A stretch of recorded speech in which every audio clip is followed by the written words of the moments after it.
చెల్లెల రూపాయి అన్నా చెల్లెలకు బ్రాండ్ లేదు, వారి గురించి చర్చ జరగాలని నాటకం ఆడుతున్నారు. పదవి కావాలని మీ నాయనతో కొట్లాడు, ఆమె మళ్ళీ బీఆర్ఎస్తో కలవడం జరగదు, కొత్త పార్టీ పెట్టడం ఖాయం, దమ్ముంటే ప్రెస్ మీట్ పెట్టి కుండబద్దలు కొట్టాలి, చిట్ చాట్ పేరుతో బీజేపీ జోలికి రావద్దు, BJP MP Raghunandan Rao fine.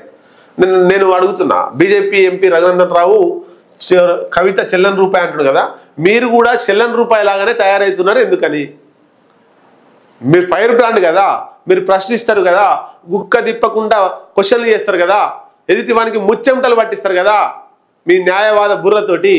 ఇప్పుడు బీఆర్ఎస్ పార్టీని టార్గెట్ చేసి మాట్లాడన్నా ఎంపీ రఘునందన్ రావు, లేదా కాంగ్రెస్ పార్టీ అధికారంలో ఉంది కాబట్టి కాంగ్రెస్ పార్టీ గురించి మాట్లాడన్నా? చిన్న చర్చ.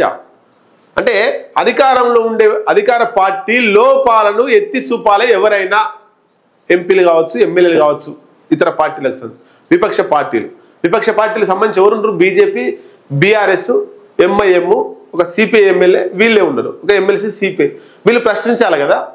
అధికారంలో ఉన్న వాళ్ళని ప్రశ్నించకుండా అధికారంలో లేని వాళ్ళను బీఆర్ఎస్ పార్టీని టార్గెట్ చేసి, కవితను టార్గెట్ చేసి రఘునందన్ రావు మాట్లాడుతున్నాడు.